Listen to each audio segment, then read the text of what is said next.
আসসালামু আলাইকুম। আজ আমি তৈরি করব চিকেন দিয়ে সসেস। মুরগির ৩টা ব্রেস্ট আমি ব্লেন্ড করে নিয়েছি। এখন আমি দিয়ে দিলাম আদা রসুনের পেস্ট, শুকনো মরিচের গুঁড়া, গোলমরিচের গুঁড়া, সামান্য সয়া সস, গরম মশলার গুঁড়া, দিয়ে দিলাম একটা ডিম ভেঙে। এখন দিয়ে দিব কিছু ময়দা, কিছু কর্নফ্লাওয়ার,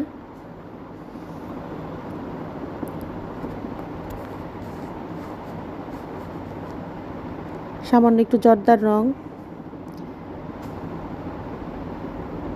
এখন এগুলোকে আমি ভালোভাবে মেখে নিব। মাখানো আমার হয়ে গেছে। এখন আমি হাতে একটু তেল মেখে নিলাম। তেলটা দিয়ে আমি হাতের সাহায্যে লম্বা শেপ করে বানিয়ে নিব। আপনাদের যদি মনে চায় আপনারা গোল শেপ দিয়েও নিতে পারেন, যার যেভাবে মনে চায় বানিয়ে নেবেন।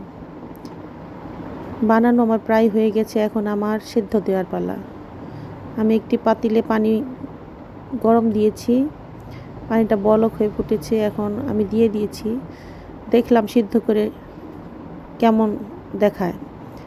তো সিদ্ধ করা হয়ে গেছে আমার, ভালোই হয়েছে মোটামুটি। এখন আমি আবার একটা স্ট্রেনারে একটু ভাপিয়ে নিব। ওই পাতিলাই পানির মধ্যে আমি স্ট্রেনারটা বসিয়ে দিলাম। এভাবে আমি সসেসগুলোকে ভাপিয়ে নিব।